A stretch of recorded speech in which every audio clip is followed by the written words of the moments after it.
மதுரை தெற்கு மாவட்டத்தைச் சேர்ந்த மதுரை மத்திய தொகுதி மற்றும் கிழக்கு தொகுதிகளுக்கான தெற்கு தொகுதி மற்றும் கிழக்கு தொகுதிகளுக்கான நிர்வாகிகள் ஆலோசனை கூட்டம். நீங்க தான் வேற எதுவும் கேட்கலாம்.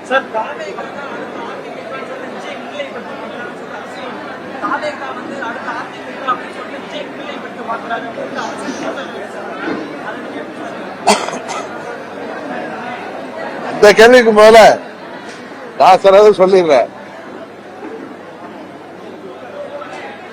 இப்ப அரசியல் ரீதியா எது நடந்தாலும் அதுல அமமுகவையும் என்னையும் அதுல தொடர்புபடுத்தி பேசுவதே இப்ப அரசியல் நோக்கர்களுக்கும் டிபேட்டுங்கிற பேர்ல இன்றைக்கு தொலைக்காட்சிகள்ல நடக்கிற டிபேட்டுகள்ல என்ன சேர்க்கிறாங்க. இது அண்ணன் செங்கோட்டையன் அவராக முடிவெடுத்து ஒரு சீனியர் நிர்வாகி அவரை கட்சியை விட்டு நீக்கிட்டாங்க. அவர் தாவேக்கா போனா நான் தான் சொல்லி விட்டேன்னாங்க. அதே மாதிரி இப்ப 2 நாட்களுக்கு முன்பு அண்ணன் ஓபிஎஸ் அவர்கள் ஒரு முடிவெடுத்து அவர்கள் கட்சியில எல்லாம் பேசி எடுக்கிறாங்க. அதுவும் டிடிவி தினகரன் தான் சொல்லி அவரை அப்படி கொண்டு வச்சாங்கன்னு சொல்லி ஒரு ரூமர் இருக்கிறதா சொன்னாங்க. இன்னும் பார்த்த நேரத்துல நான் கொஞ்சம் ஃப்ரீ டைம் இருந்துச்சு. தொலைக்காட்சியில இந்த டிபேட்ல அதுல கலந்துக்கிறவங்க வேணா யாரோட பின்னணியிலேயோ ஏதோ ஒரு காரணத்துக்காக வந்து உட்கார்ந்து ஏதோ பேசுறாங்க. ஒரு தொலைக்காட்சியில நெறியாளராக இருப்பவர்களே, நடுநிலையா இருக்க வேண்டியவங்களே ஓபிஎஸ் அறிவிச்சுட்டாரு, டிடிவி ஏன் அறிவிக்கல அப்படின்னு கேட்கிறாங்க. அது அவசியம் இல்லையே. நான் இன்னைக்கே அறிவிக்கணும், அண்ணன் ஓபிஎஸ் ஒரு முடிவு எடுத்ததுனால நான் அடுத்த நாள் எடுக்கணும். முன்னே அப்படிதான் என்டிஏல இருந்து அண்ணன் ஓபிஎஸ் வந்து அவர் வெளியேறி பல மாதங்கள் கழித்து தான் நாங்க முடிவெடுத்து வந்தோம். அதனால அம்மா மக்கள் முன்னேற்ற கழகம் எப்பொழுது முடிவெடுக்க வேண்டும் என்பதை நாங்கள் தான் முடிவு செய்வோம். நாங்கள் விரும்புகிற கூட்டணிக்கு தான் செல்ல முடியுமே தவிர எங்களை அவர்கள் ஏற்றுக்கொள்வார்கள் என்றெல்லாம் நீங்க யாரையும் எதிர்பார்த்தா அப்படி கிடையாது. நாங்கள் எங்களுக்கு எங்களது தகுதியான வேட்பாளர்களுக்கு தேர்தலில் போட்டியிட வாய்ப்பளிக்கின்ற கூட்டணிக்குத்தான் நாங்கள் செல்ல இருக்கிறோம். அதை சொன்ன தை மாதத்துல அம்மா அவர்கள் பிறந்த நாளுக்கு முன்பாக அறிவிக்க வாய்ப்பு இருக்கு. ஏன்னா தேர்தல் அறிவிப்பு எனக்கு தெரிஞ்சு கடைசி பிப்ரவரி அல்லது மார்ச் தான் வருது. அதனால எங்களுக்கு we have enough time to decide and take decision.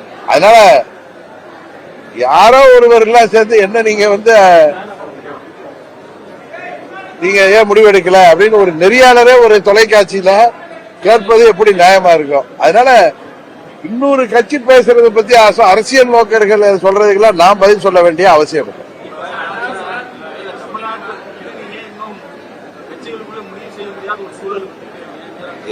ஒன்னு கேக்குற, இப்ப திமுக கூட்டணி இருக்கு.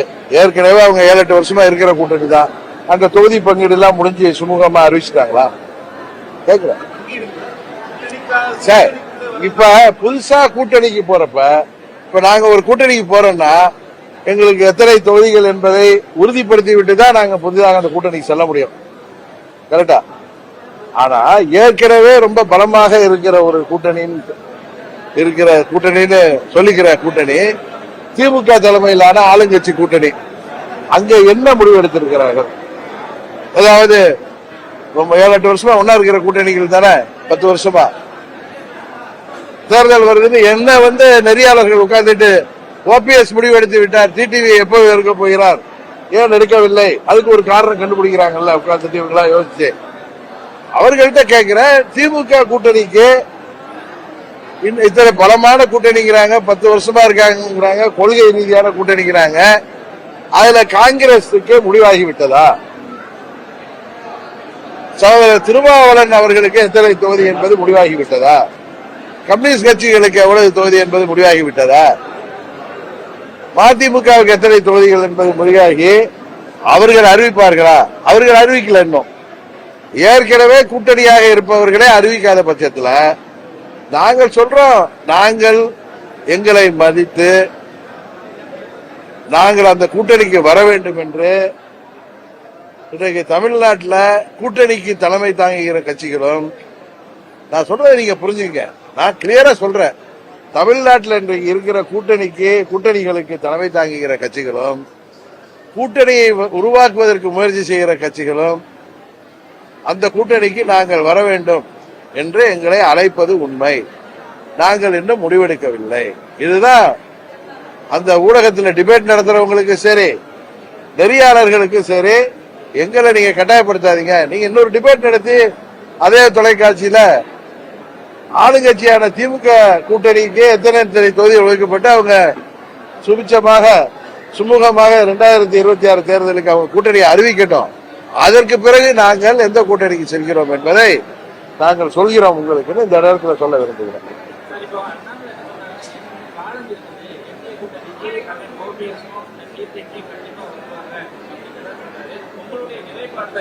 அதான் சார் நான் சொல்றேன், எங்கள் நிலைப்பாட உறுதியாக இந்த தேர்தலுக்கு முன்பு, தேர்தல் அறிவுக்கு முன்பு வெளியாகிவிடும்.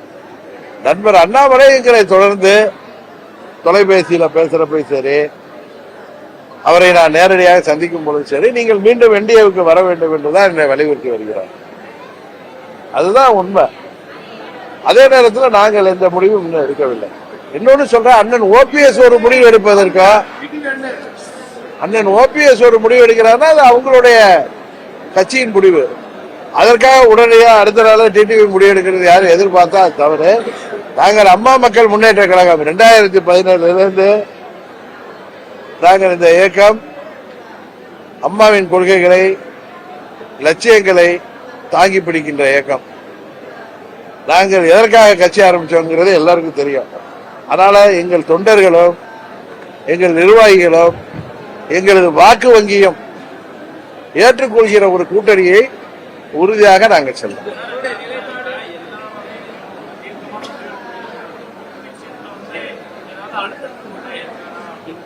யாரு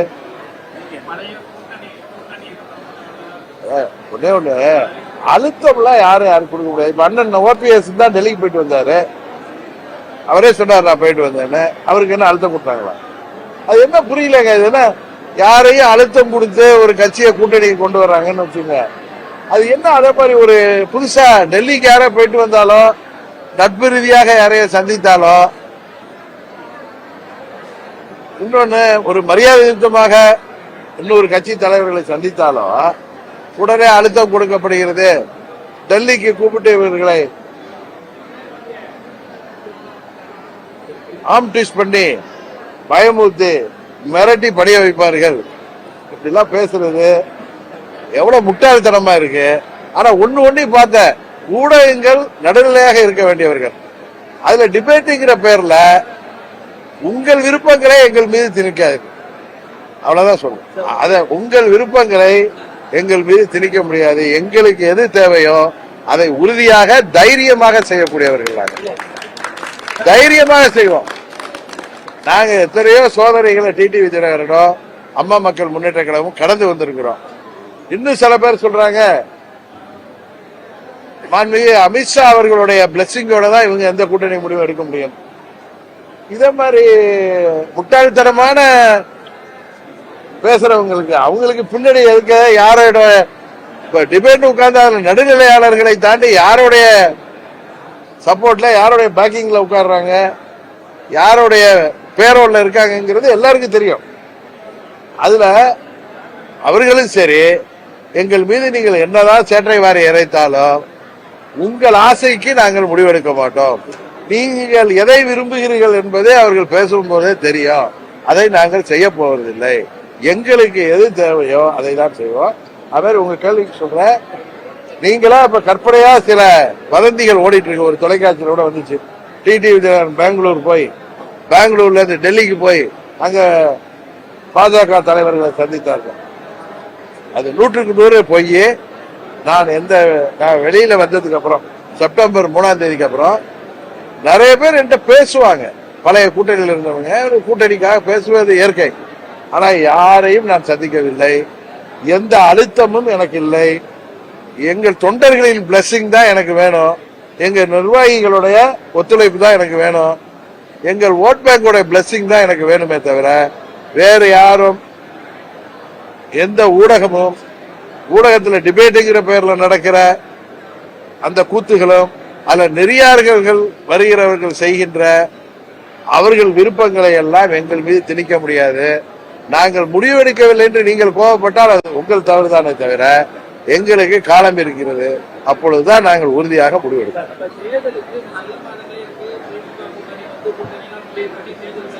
சார் உடனே தப்பா சொல்றீங்க. திமுக கூட்டணியில தொகுதி பங்கீடு முடிஞ்சிட்டா அதுக்கு பதில் சொல்லுங்க. அப்புறம் நான் எந்த கூட்டணிக்கு வரேன்னு உங்கள்கிட்ட சொல்றேன். சார் சார்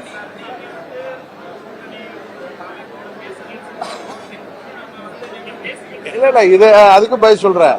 ஒரு தொலைக்காட்சியில ஒருவர் அவர் ஆசை இல்ல நான் அது வர்றேன். அதுக்கும் ஏன்னா தொலைக்காட்சிகளா இருக்கீங்கல்ல அதை வச்சுட்டா உங்களுக்கு காம்படிஷன் இருக்கு.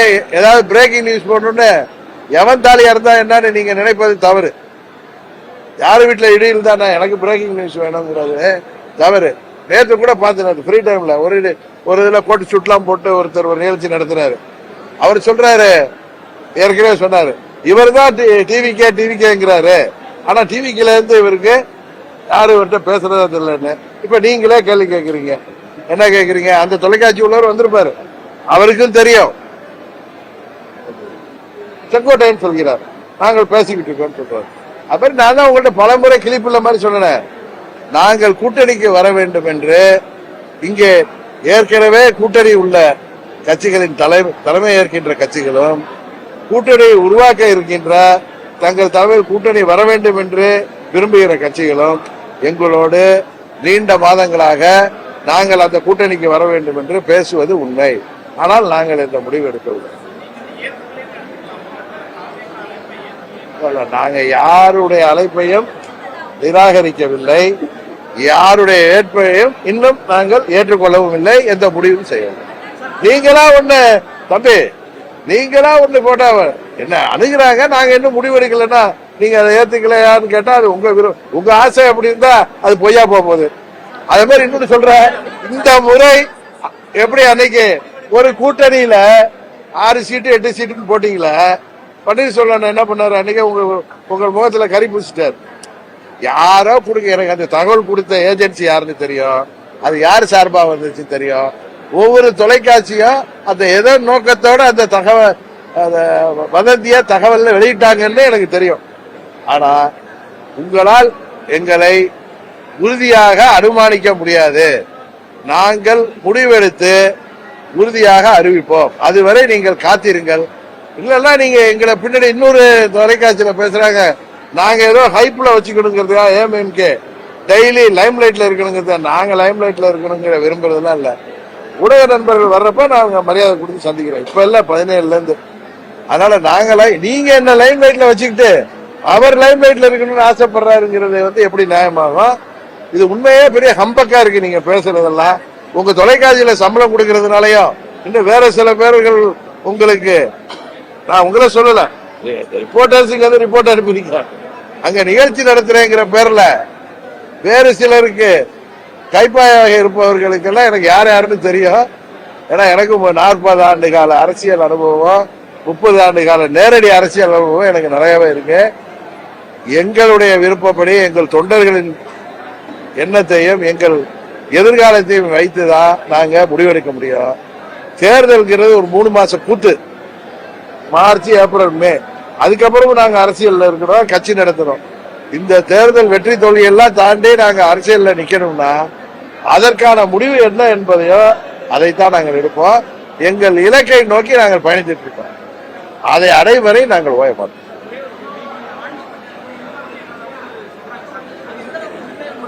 சார், நான் உண்மையாவே தேர்தலில் போட்டியிடுறதா வேணாமான்னே முடிவெடுக்கிறேன்.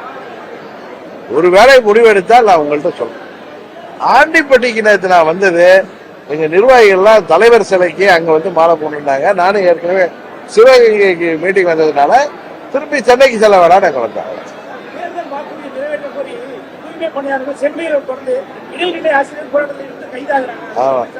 ஆமா, இப்ப கூட அதுக்கு நான் அது கண்டனத்தை தெரிவிச்சுதான் வந்தேன் ட்விட்டர் மூலம். இவங்க தேர்தல் வாக்குறுதி என்ன 331 நினைக்கிறேன், அதுல சம வேலைக்கு சம ஊதியம் வழங்கப்படும் இன்றைக்கு முதல்வராக இருக்கிற திரு ஸ்டாலின் அவர்கள் எதிர்கட்சி தலைவர் இருந்தப்ப அந்த வாக்குறுதி கொடுத்தாரு.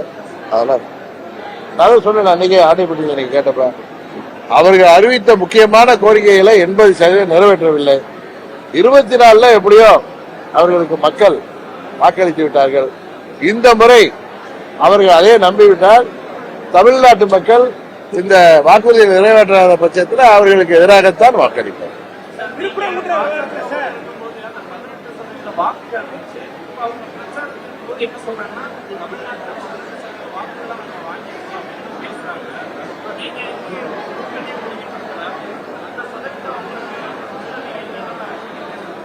ஊடகத்தில் டிபேட் பண்றாங்களா மேதைகள், அவங்கள்ட்ட கேளுங்க சார். அவங்கள்ட்ட கொடுங்க, சப்ஜெக்ட் பேசுவாங்க.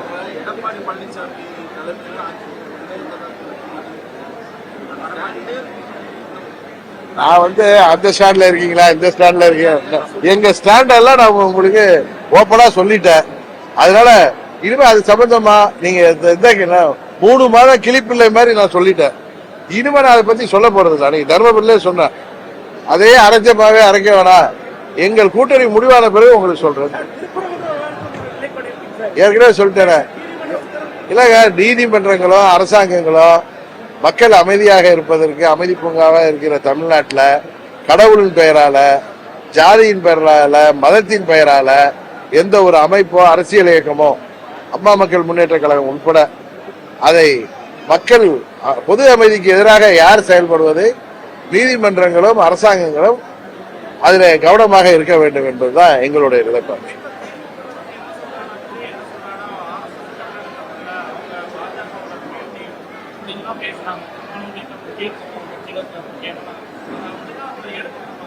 இல்ல இல்ல, அது எனக்கு தெரியல. திருமாவளவனை கூட பார்த்து யாரோ ஒரு கேள்வி கேட்டிருக்காரு, அதுக்கு பதில் அதை நீங்க அதை பார்க்கலன்னு நினைக்கிறோம்.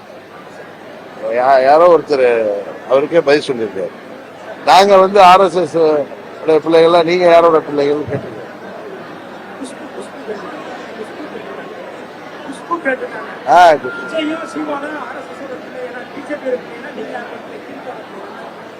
அவங்களே கேட்டிருக்காங்களா, என்ன போய் கேட்டுட்டு இருக்கீங்க? நாங்க எனக்கு பதில் சொல்ல தெரியாது சார்.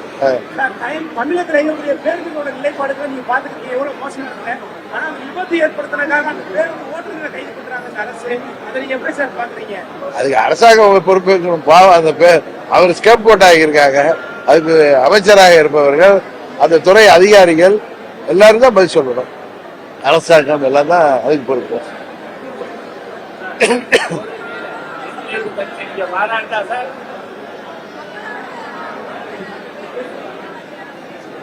என்னமா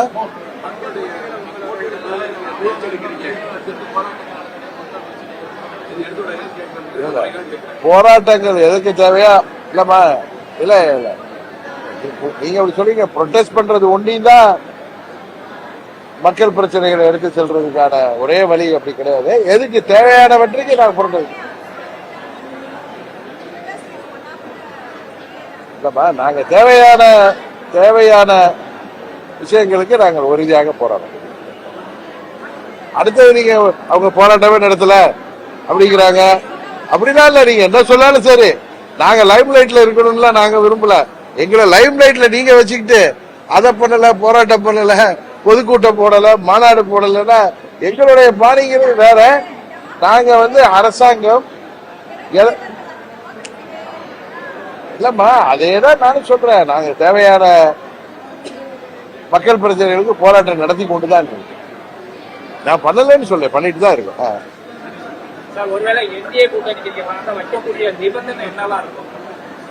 நான் எந்த கூட்டணியும் இன்னும் முடிவே பண்ணலங்க. அப்படி வரப்ப அந்த நிபந்தனைகளை சொல்றேன். உண்மையான என்ன எடுக்கிறாங்க, நாங்க கூலா வெயிட் பண்ணிட்டு. எங்க தொண்டர்கள் ஆசைப்படுறது அவங்களுக்கு தெரியும். நான் எப்ப முடிவு எடுப்பேங்கிற அதிகாரத்தை எனக்கு கொடுத்துட்டாங்க ஆல்ரெடி. சொல்லிட்டேன் அவருக்கு.